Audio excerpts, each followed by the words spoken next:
오늘은 본문 말씀을 중심으로 왜 목자들인가 이런 제목으로 성탄절 주의 은혜를 나누려고 합니다. 아기 예수님의 탄생은 전 인류 역사상 가장 위대하고 신비로운 사건이었지요. 기적 중에 기적이에요. 이런 기적이 또 있겠습니까? 그래서 인류 역사 속에서는 이 사건을 의심하는 시도들이 항상 있어 왔습니다. 거짓말이다. 아니다. 어떻게 동정녀냐? 아니다. 그래서 하나님께서는 그 의심을 없애기 위해서 성경은 두 그룹을 이 사건의 증인으로 기록하고 있습니다. 그 증인의 기록은 주님 다시 오실 때까지 절대 변하지 않습니다. 여러분, 어떤 중요한 사건에 대해서 증인을 세울 때는 아무나 세울까요? 그러지 않겠지요. 고르고 골라서 세우는 거예요. 일단 분명한 목격자를 세웁니다. 분명한 목격자라는 것은 목격하지도 않았는데, 목격하지도 못했는데 목격자로 세울 수가 없는 거예요. 두 번째로 그 목격자들이 여러 명 있고 많이 있을 때는 어떨까요? 도덕적으로, 윤리적으로, 사회적으로 어느 정도 인정받는 사람들을 목격자로 세운다라는 겁니다. 그래서 증인을 세울 때는 1차적으로 분명한 목격자, 그리고 사회적으로 신뢰받는 사람들 중에서 세우는 것이 상식이에요. 어떤 법정에서 충돌이 일어나면 어떤 증인이 더 신뢰성 있느냐에 따라서 재판의 결과가 바뀔 수도 있는 문제입니다. 그래서 성경도 아기 예수님의 탄생을 목격한 두 그룹을 증인으로 세웁니다. 한 그룹만 세워놓으면 또 의심할까봐 의도적으로 두 그룹을 딱 증인으로 세웠어요. 먼저 한 그룹은 마태복음에 등장하는 동방박사들, 여러분들이 좋아하는 박사들. 자, 다른 한 그룹은 증인으로 세웠는데 양치는 목동들. 여러분, 만약에 유대인의 법정에서 진실 여부를 밝히기 위해서 증인을 세워야 한다면 동방 박사들로 증인을 세우는 게 좋을까요? 아니면 양치는 목동들로 증인을 세우는 게 좋을까요? 역시 박사가 좋은가 봐요. 그래요. 과연 어느 편의 진술이 더 신뢰성을 받을 것인가 그 문제겠지요. 하지만 두 편 모두 유대인의 법정에서는 증인으로 설 수가 없습니다. 동방 박사가 됐던 그 양치는 목동들이 됐던 양편 모두 증인으로 설 수 있다 없다? 없다라는 거예요. 자, 먼저 동방 박사들은 박사들일지라도 이들은 이방인들이에요. 유대인의 법정에서는 이방인은 증인으로 설 수가 없습니다. 왜냐하면 이방인들은 유대인들의 입장에서 그들은 지옥 불쏘시개로 쓰임받을 존재들이에요. 지옥불을 지피기 위해서 남겨놓은 존재들이 이방인들이다. 유대인들은 미슈날에 어렸을 때부터 이렇게 교육을 받습니다. 거기다가 또 이 유대인들에게 이방인은 개와 돼지와 같은 존재로 취급당했어요. 그러니 유대인의 법정에는 이방인이 증인으로 설 수가 없습니다. 이방인들이 하는 얘기는 다 거짓말이라는 거예요. 자, 두 번째. 그렇다면 오늘 등장하는 이 목동들은 어떨까요? 목동들 역시 당시 사회 통념상 증인으로 받아들여지지가 않습니다. 고대 문헌에 의하면 유대인의 법정에 증인으로 설 수 없는 두 부류가 있는데 바로 이 창녀와 목동이다, 이렇게 기록을 하고 있어요. 그러니까 창녀와 목동을 같은 수준에서 봤다라는 거지요. 예수님 당시에 부정하다고 말할 때는 두 가지 기준이 있습니다. 한 가지 기준은 율법적으로 부정하면 부정한 거예요. 율법이 명시한 대로 부정하면 부정한. 예를 들어서 나병에 걸렸다든지 아니면 어떤 부정한 것에 접촉이 되었든지 이런 식으로 율법에 명시한 부정한 사람들이 있어요. 자, 또 다른 한 기준은 율법에는 명시되어 있지 않으나 사회 통념 때문에 부정한 자 취급받았던 사람들이 있어요. 이 경우는 그들이 가진 직업 때문에 부정하다고 인식되었습니다. 왜 이 나라에서도 옛날에 3D 업종이니 뭐니 해서 그런 일을 하시는 분들을 굉장히 천시 여기는 경향이 있었지요. 이와 유사합니다. 예를 들자면 예수님 당시에는 의사, 푸죽간 주인, 이들은요 지옥 갈 자들로 비판받았어요. 누가요? 의사, 여러분들이 좋아하는 의사. 의사들은 지금은 사랑받고 존경받지만 예수님 당시에는 저것들은 어디 갈 거라? 지옥에 갈 것이다. 왜냐하면 이 의사와 푸죽간 주인은 항상 피를 손에 묻혀야 되는 거예요. 그리고 의사들은 돈을 많이 내면은 치료를 잘해주고 돈을 안 내면은 치료를 안 해줬어요. 그러니 그 당시에 그 유대 사회에서는 저것들은 지옥 갈 자들이다라고 취급당했습니다. 자, 그리고 몸에서 악취가 나는 것 때문에 부정한 자라고 취급받은 사람들도 있었어요. 왜 우리 옛날에 막 쓰레기를 다루시고 그런 분들이 또는 생선 가게를 하시는 분들이 몸에서 막 그런 냄새가 나니까 사람들이 그 직업을 안 가지려고 했던 것처럼 유대 사회에서도요, 그 직업 때문에 몸에서 악취가 나는 사람들이 있어요. 예를 들자면 우리 그 빨래꾼들이나 개똥수거자, 개똥을 수거하고 다닙니다. 개똥을 수거해서 연료로도 쓰고 하기 때문에 개똥 수거자들이 있어요. 이들은 그 직업상 몸에서 악취가 항상 나. 그래서 유대 사회에서는 이들을 부정한 자로 취급을 합니다. 또 여인들과 함께 일하는 경우에 부도덕하다고 비판받았어요. 예를 들자면 목욕탕 주인. 물론 우리가 잘 알고 있는 세리와 창녀들도 이 부류에 속합니다. 그리고 오늘 우리가 살피고자 하는 이 목동들도 그들의 직업상 도둑질과 같은 것으로 취급당했기 때문에 부정한 자라고 불렸어요. 그래서 당시 로마법에는 목동들이 파는 가축이나 가죽은 절대 거래하면 안 돼. 이게 법으로 정해졌어요. 왜냐하면 이 목동들은 양을 치기 위해서는 마을에서 멀리 떠납니다. 수개월 정도 나가 살아요. 그래서 광야로 들어갑니다. 그래서 때때로 광야의 악한 짐승들에게 양이 물려가는 경우들이 종종 있는 거예요. 그래서 주인들은 광야에 나갔다가 양이 몇 마리 없어져도 그거를 개의치 않았어요. 문제 삼지 않았어요. 그런데 이 목동들은 이거를 악용합니다.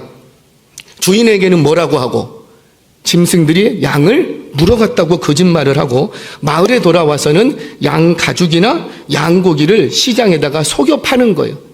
이거는 목동에게서 산 것이 아니다. 속여 파는 거예요.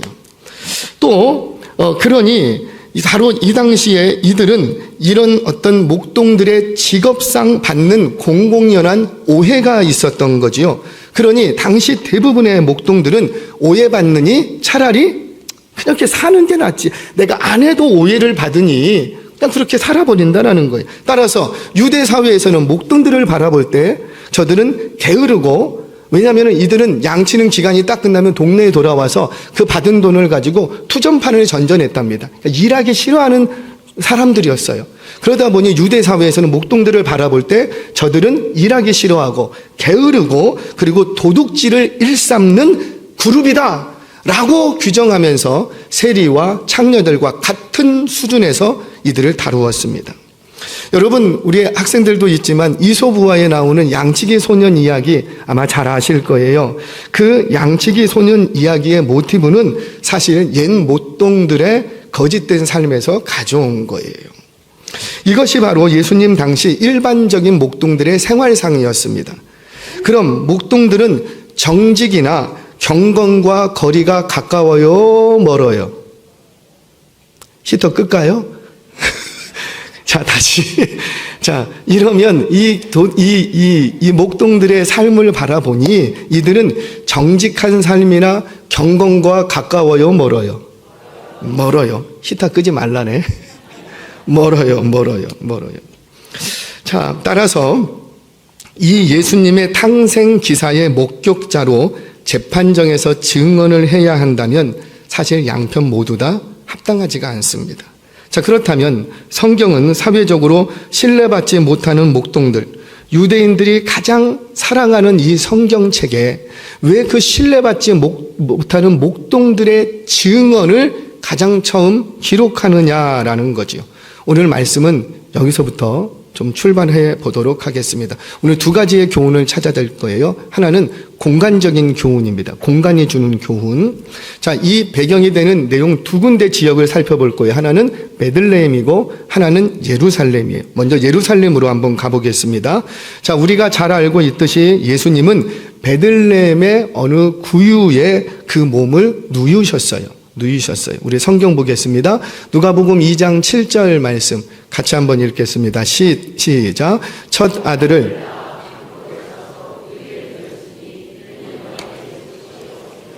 아멘. 아멘. 그래요. 마리아는 만삭의 몸으로 나사렛에서부터 베들레헴으로 이렇게 이동을 해 옵니다. 이 나사렛에서 베들레헴까지의 거리는 대략 150km 정도가 됩니다. 걸어서 이동할 경우는 대략 10일 정도만 부지런히 걸어가면 도착할 수 있는 거리예요. 하지만 지금 마리아의 몸 상태가 어때요? 만삭이에요. 막달이에요. 막달이에요. 그래서 만삭의 몸이기 때문에 장거리 이동은 사실 좋지 않았어요. 여러분, 막달에 150km 걸어서 여행하는 가정이 있습니까?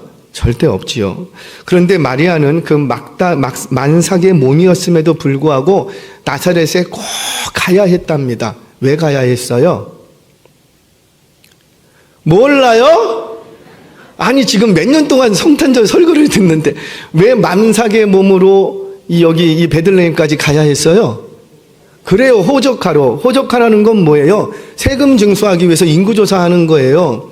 그러니까 정부의 배를 채워주기 위해서 모두 다 호적하라. 그때 호적 안 하면은 크게 된통 세금을 맞으니까 그 만삭의 몸인데도 불구하고 힘들지만 본인이 직접 가야 돼. 뭐 대리인 보내면 좋겠는데 대리인이 가면 안 돼. 당시에 호적하러 모여든 사람들 때문에 엄청나게 예루살렘이 붐볐답니다. 그래서 여관에 지낼 곳이 없었답니다. 여러분, 여기서 말하는, 오늘 본문에서 말하는 여관이라는 것은 오늘날 우리가 알고 있는 숙박업소, 여인숙이나 호텔을 얘기하는 게 아니에요. 예루살렘에는 전문적인 숙박시설이 없지는 않지만 거의 없습니다. 왜냐하면 숙박시설을 차려봤자 돈이 벌리지가 않아. 돈이 안 돼. 자, 왠지 설명을 합니다. 유대인들의 율법에는 여행객이나 나그네들에게 호의를 베풀어야 되는 게 그들의 법이고 관례예요. 그래서 굳이 숙박업소가 아니어도 어느 집에나 똑똑똑 하룻밤 재워주세요 하면은 누구나 다 재워주게 되어 있어요. 그러니 숙박업소가 필요 있을까요? 없을까요? 없지요. 그러니까 예루살렘에 없지는 않은데 이거를 차려봤자 별로 돈이 되지가 않는 거예요. 자, 그런데 특별한 때에는 아주 비싼 값을 지불하고 숙박을 했다고 합니다. 이런 거죠. 그 숙박업소들이 몇 개 없으니까 거기가 다 차면 이제 가정집에서 밖에다가 불을 딱 붙여놔요. 등불을 딱 걸어놓습니다. 딱 걸어놓으면 이 집에 쉴 곳이 있습니다. 이 뜻이에요. 그러면 그쪽으로 갑니다. 똑똑똑. 아, 쉴 곳 있습니까? 네, 있습니다. 얼마 드려야 돼요? 엄청나게 많이 받는 거예요. 엄청나게 많이 부르는 거예요. 그리고는 돈이 있으면 들어오세요. 어서 오세요. 돈이 없으면 어서 가세요. 딴 데 알아보세요. 아주 나왔어요. 여러분, 이참에 이런 때에 예루살렘은 돈독이 오른 거예요. 돈을 조금만 챙겨주면은 어서 들어와서 따뜻한 데서 쉬시라고, 오랫동안 머물러 가시라고 하고, 이렇게 봐서 돈이 좀 없어 보이면 다른 데 좀 알아보시라고. 이들은 율법이나 사람보다 뭘 더 중요시 여기고 있는 거예요? 돈이에요. 이처럼 본문에서 말하는 여관은 전문 숙박 시설이 아니라 그저 잠시 하루 저녁 좀 쉴 공간이 있으면 돼요. 며칠 정도 호적하러 왔으니까 하루 이틀 사이에 호적하면 가면 되니까 며칠만 머무를 수 있는 그런 쉴 곳이 있으면 돼. 몸을 잠깐만 의탁할 수 있으면.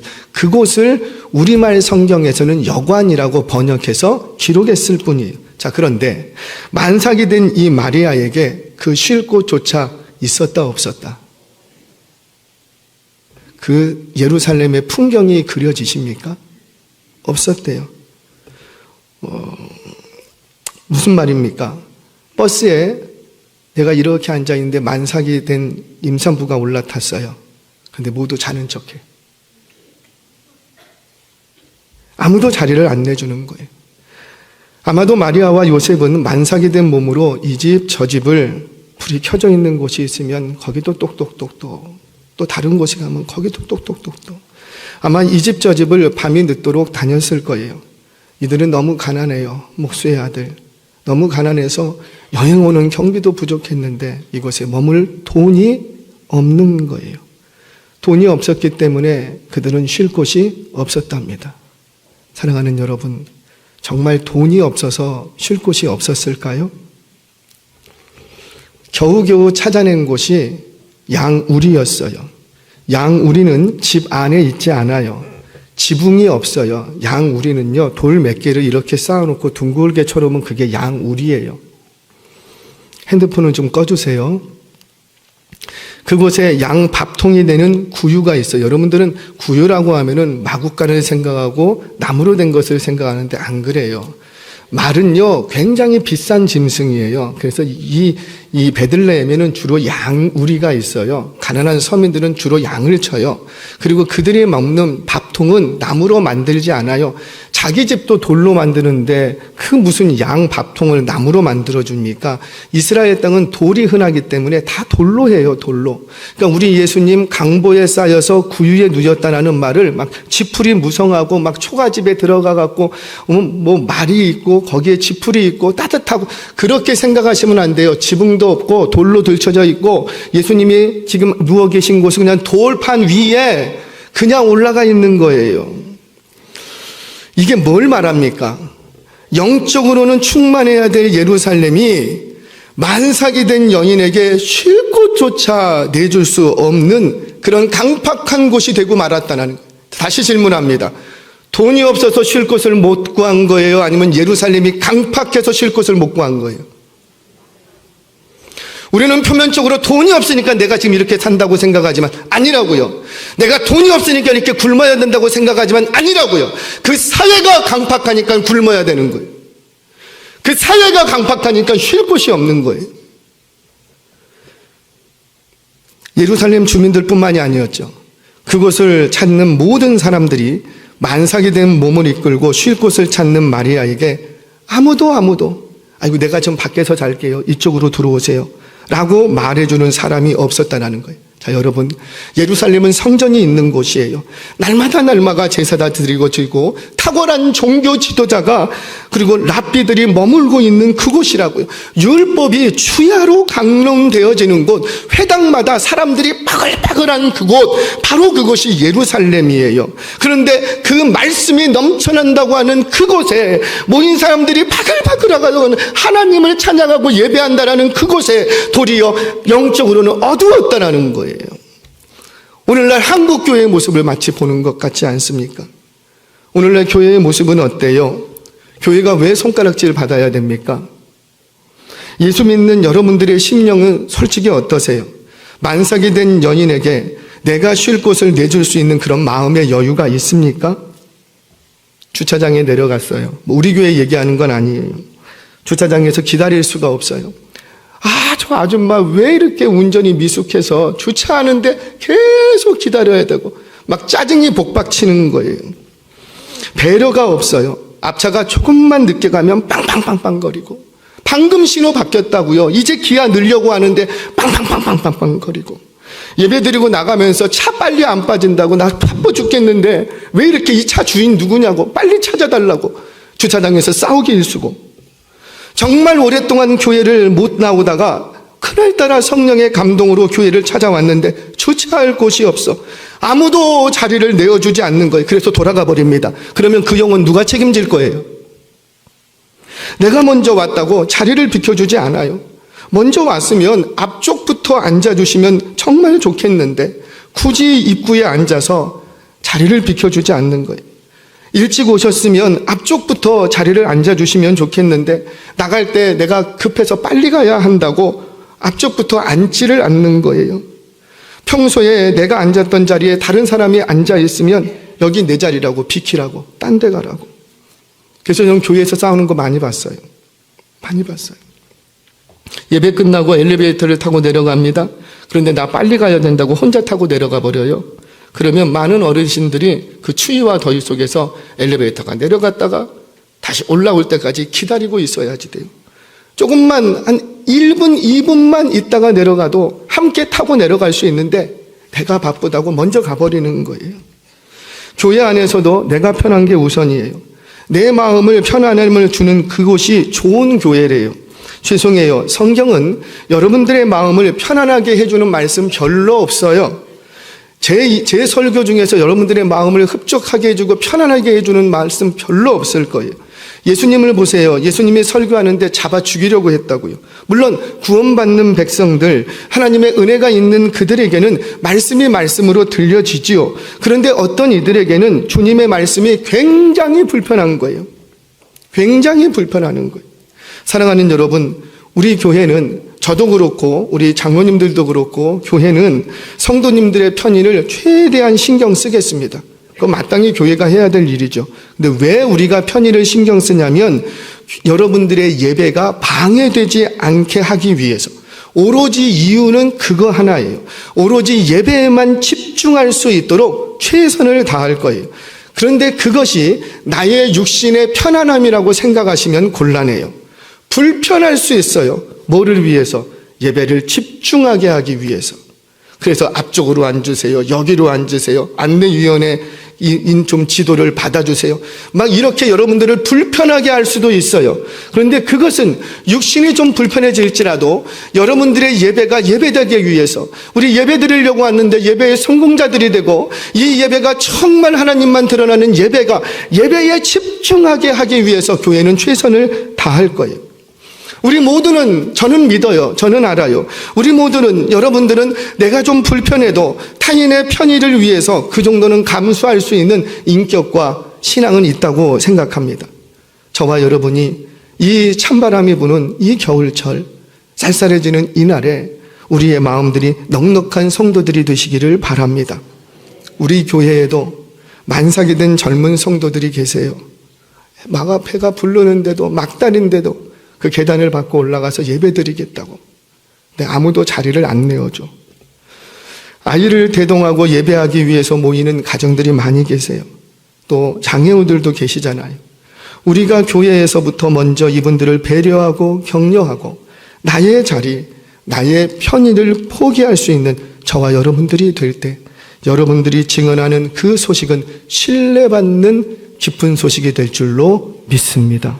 바로 그런 곳에 아기 예수 탄생의 역사가 경험되는 줄 믿으시기를 바랍니다.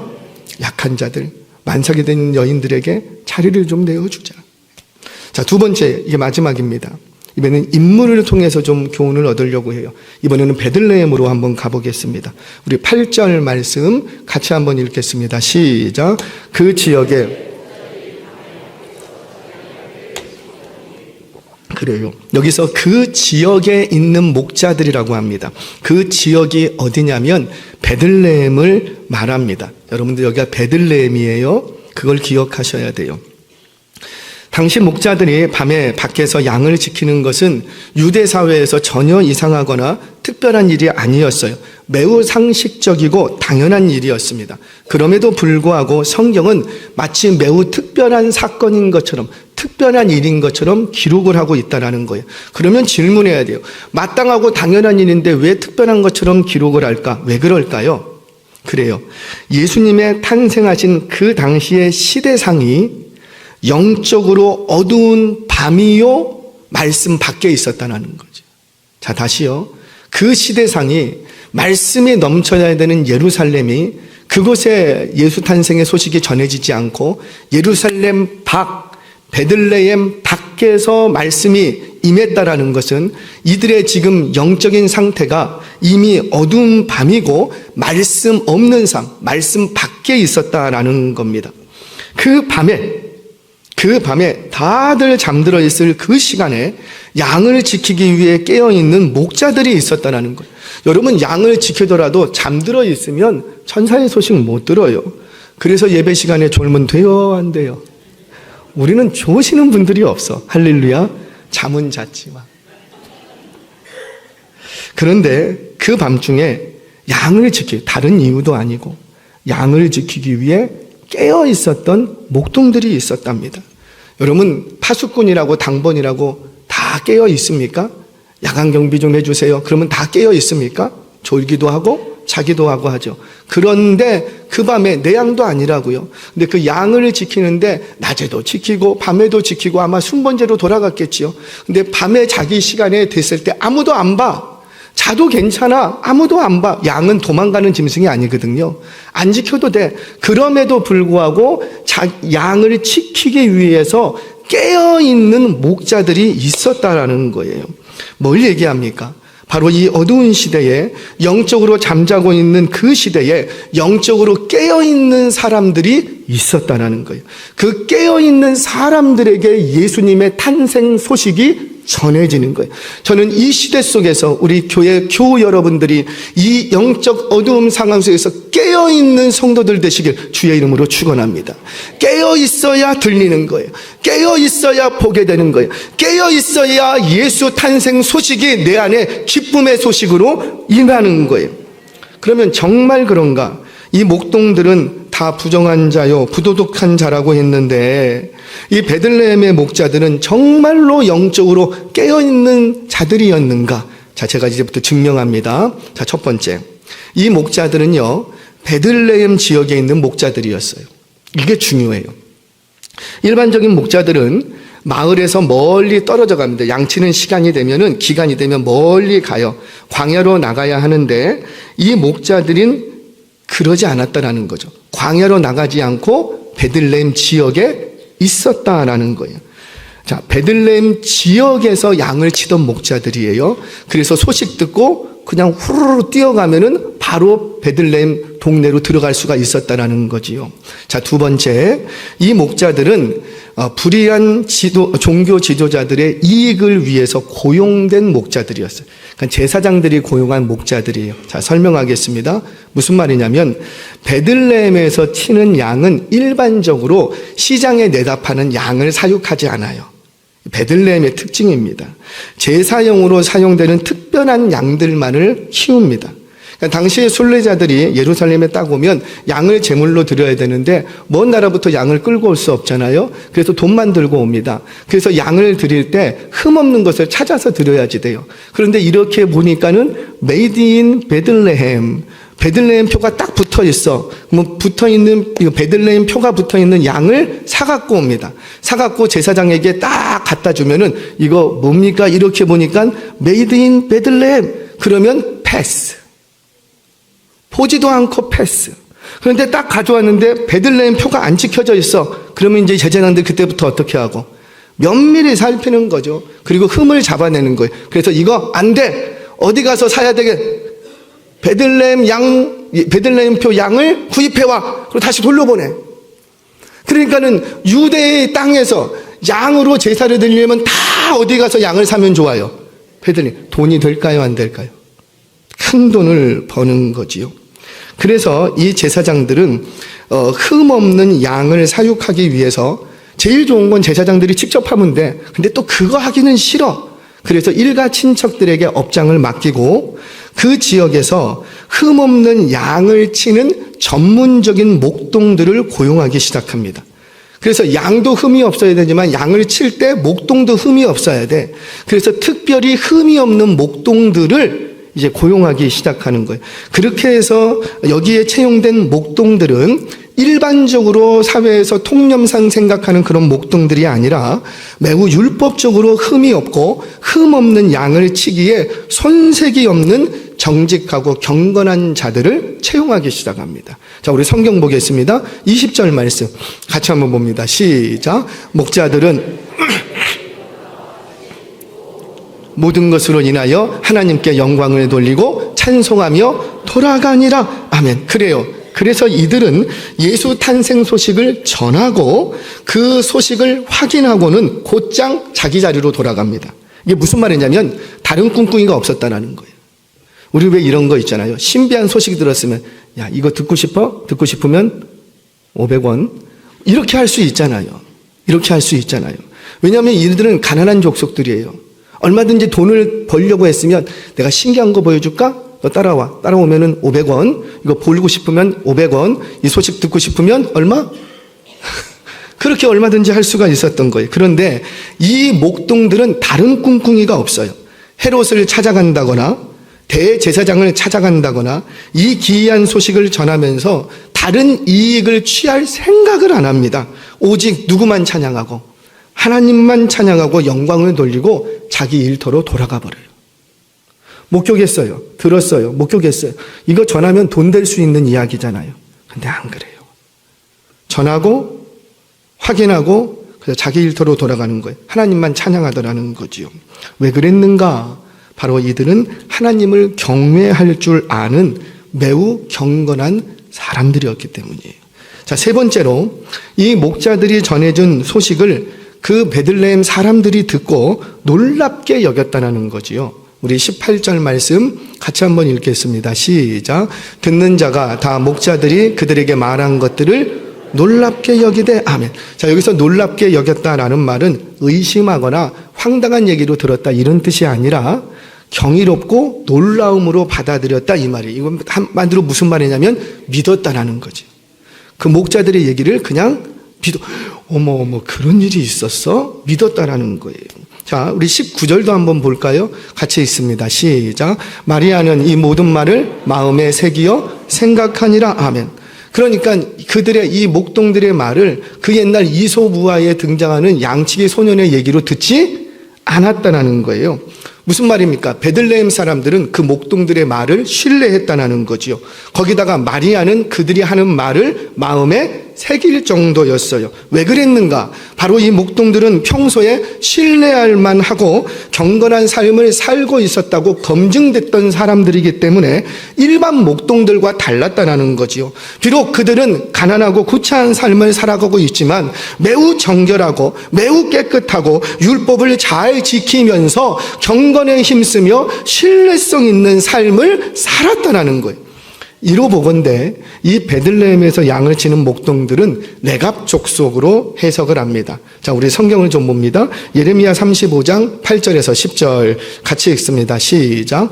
우리가 레갑의 아들 우리 선조 요나답이 우리에게 명령한 모든 말을 순종하여 우리와 우리 아내와 자녀와 평생 동안 포도주를 마시지 아니하며 살 집도 짓지 아니하며 포도원이나 밭이나 종자도 가지지 아니하고 장막에 살면서 우리 선조 요나답이 우리에게 명령한 대로 다 지켜 행하였노라. 아멘. 자, 이 레갑 족속은요 에브라임 지파에 속해서 생활을 하는데 이들의 특징은 뭐냐면 성전을 떠나지 않습니다. 늘 성전 근교에 머물면서 가까운 근교에 흩어져 살아요. 성전 가까이에 살면서 자기 개인의 소유를 쌓지 않습니다. 이것이 이들의 특징이에요. 그리고 유목 생활을 합니다. 바로 이들의 주 거주지가 어디였냐면 베들레헴. 베들레헴에서 예루살렘 한 3km 정도밖에 떨어지지 않거든요. 그러니까 예루살렘은 너무 비싼 동네, 베들레헴은 그나마 싼 동네, 뭐 그런 거죠. 여기 서울, 여기 의왕, 뭐 이런 거예요. 이런 거예요. 바로 이들이 거주하고 있는 베들레헴 그 주변에서 거주하고 있었던 겁니다. 이들은 대대로 경건한 족속의 대명사예요. 지금도 이스라엘에 가면 나 레갑의 후손입니다. 그러면 경건의 대명사로 경건하다고 인정해 줄 정도입니다. 이들은 어렸을 때부터 율법을 배우고 그냥 외워버려요. 그리고 술을 입에 대지 않습니다. 여러분, 이 중동이나 이스라엘에서 포도주는요, 술이라는 의미보다는 석회질을 없애는데 굉장히 중요해요. 그래서 건강상 먹어줘야 돼요. 특별히 물이 없기 때문에 바돌의 음료를 먹을 수밖에 없어요. 그럼에도 불구하고, 그런 사회인데도 불구하고 자신의 건강을 위해서는 먹어야 됨에도 불구하고 레갑 족속은 너 먹지 마라 그래서 대대로 먹지 않았다고요. 이들은 정착 생활을 거부하고 유목 생활만을 고집을 하는데 이들은 자신의 소유를 두지 않아요. 쌓아놓고 살지 않고 땅 한 평, 집 한 평 짓고 살지 않았다는 거예요. 바로 이들이 제사에 쓰일 양을 치기에 가장 적합한 목동들이었다라는 거지요. 정리하자면 성전이 있는 예루살렘 안에서 아기 예수님의 탄생 소식이 전해지지 않고 예루살렘 밖에 있는 목동들에게 소식이 처음 전해졌다는 거예요. 예루살렘 안에는 누가 있는데 앞서 살펴본 것처럼 경건해야 될 이 예루살렘은 뭐만 밝히고 있고 입만 열면 돈. 그리스도인들의 입에서도 입만 열면 돈. 그러니 속물이 되고 말았다는 거예요. 그곳에는 타락한 종교 지도자들이 넘치는 곳이었어요. 그래서 예수 탄생의 소식이 예루살렘에 사는 헤롯 대왕에게도 전해집니다. 그가 모르지 않아요. 오늘 새벽에도 말씀드렸죠. 헤롯 왕은 그걸 믿었어요. 그래서 찾아오라 그랬어요. 헤롯에게도 말씀이 들려졌고 대제사장과 서기관들에게도 전해졌지만 헤롯과 예루살렘은 소동하기만 했어요. 찾으러 갈 생각하지 소동했다라는 말은 원어적으로 고민했다 이런 뜻입니다. 예수 탄생의 소식을 듣고 고민하기 시작했다라는 거예요. 왜 그들은 예수 탄생의 소식을 듣고 기뻐하는 자들이 아니라 왜 고민하는 자들이 되었을까? 왜 그랬을까요? 여전히 돈이 자기의 왕이기 때문이에요. 자신의 기득권과 통치권을 놓지 못하기 때문이에요. 그러기에 그들에게는 아기 예수님의 탄생 소식이 전해져도 그 소식이 그대로 들려지지 않고, 들려져도 그 소식이 불편한 거예요. 불편한 거. 예수 믿어라 그러면 세상 포기하라는 소리예요. 예수 믿는 것은 세상도 취하고 예수도 취하고가 아니라고요. 예수 믿는 것은 이제부터 내가 섬기던 세상 왕을 끊어내고 예수를 나의 왕으로 섬기는 시간이에요. 그러니 그 소식을 듣는 순간 기뻐하는 자들도 있지만 불편해하는 자들이 있는 거예요. 왜? 세상 놔야 된대. 예수 믿는 순간, 예수 나에게 나시는 순간, 내가 예수님의 영광을 봐버리는 순간, 예수님의 영광을 봐버리는 순간 내가 그렇게 지금까지 붙들었던 그 모든 것들을 놔야 돼. 놔야 되니 마음이 불편하는 거예요. 그래서 보고도 못 본 척하고 싶은 거예요. 예수님의 나시는 소식을 듣고 고민하고 있습니다. 여러분들은 어떠십니까? 오늘 성탄절인데 고민하셨습니까? 기뻐하셨습니까? 제가 솔직히 한번 얘기할게요. 냉정하게 우리는 다 믿음이 있으니까. 절기가 가까워집니다. 그러면 헌금을 해야 돼요. 헌금을 하려고 하는데 고민이 되십니까? 기쁨이 되십니까? 대답은 하지 마세요. 대답은. 왜 이들이 이렇게 고민하는가? 경건하지 않기 때문이에요. 그저 머릿속에는 자신의 기득권을 어떻게 지켜갈 수만 있을까? 교회 안에서 그것만 생각하기 때문이죠. 돈이 여전히 저들에게는 왕이에요. 그들에게는 예수 탄생의 소식이 전해져도 들리지도 않고 들려져도 전혀 기쁘지 않고 오히려 불편했던 거예요. 그런데 오히려 비록 유목생활을 하면서 떠도는 인생이지만 가난한 삶이지만 경건한 삶을 지켜가고 있는 그 목자들에게는 아기 예수님의 탄생 소식이 기쁨의 소식이었답니다. 기쁨의 소식. 이들이 바로 인류 최초로 아기 예수의 탄생을 듣고 목격했던 증인으로 기록에 남더라는 거예요. 말씀을 정리하겠습니다. 사랑하는 여러분, 세상에는 아기 예수님의 탄생 소식을 기뻐하고 환영하는 사람들도 있지만 그렇지 않은 사람들도 있답니다. 조금 크게 쳐주셔도 돼요. 오늘 우리는 성탄의 소식을 기뻐하기 위해서 모이셨어요. 아멘이세요? 그러면 정말 기쁘십니까? 근데 제가 이렇게 보니 얼굴에 기뻐하는 것 같지가 않아요. 기뻐하시기 바랍니다. 왜요? 우리는 버릴 게 별로 없잖아요. 뭐 가진 게 있어야 뭐 고민을 하지. 할렐루야. 그게 기쁜 거예요. 기쁜 거예요. 오늘 우리는 성탄의 소식을 기뻐합니다. 그 소식이 들릴 때 그 옛날에 헤롯이나 타락한 종교 지도자들과 백성들의 서기관들은 그 소식이 불편했어요. 예루살렘에 사는 기득권층은 다 예수 탄생 소식을 좋아하지 않았어요. 왜요? 빛으로 오신 그 예수님 앞에 자신의 악함이 드러날까봐, 자신의 기득권을 잃어버릴까봐, 자신들의 재산이 축날까봐 아기 탄생 소식이 불편했답니다. 그런데 누구에게 탄생 소식이 기쁨이 되는가 봤더니 거짓말이 난무하는 이 세상 속에서, 자신의 패를 채우기 위해 급급한 서로 속고 속이는 이 세상 속에서 진실된 삶을 살고자 하는 그들에게 주의 탄생 소식은 기쁨의 소식으로 들려졌던 거예요.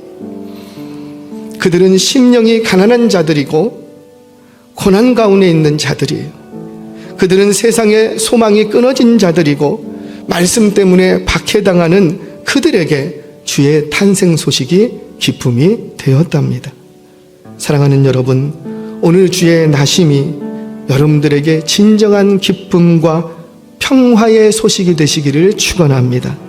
그렇다면 아무리 어두운 세상을 살아간다 할지라도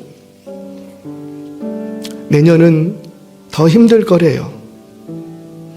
그래서 각오하셔야지 돼요. 하지만 걱정하지는 않으셔도 돼요. 아멘이세요? 방심하고 있으라는 말은 아니고 준비하고 대비하고는 있어야지요. 그러나 그것 때문에 두려워하지 않기를 바랍니다. 더 힘들어지겠지만 하나님께서는 그 힘든 상황 속에서도 믿음을 지키고 말씀대로 살려고 하고 나의 유익이 아니라 타인의 유익을 돌아볼 줄 아는 그런 사람들을 통해서 오늘도 예수의 탄생 소식은 힘있게 증거되는 거예요.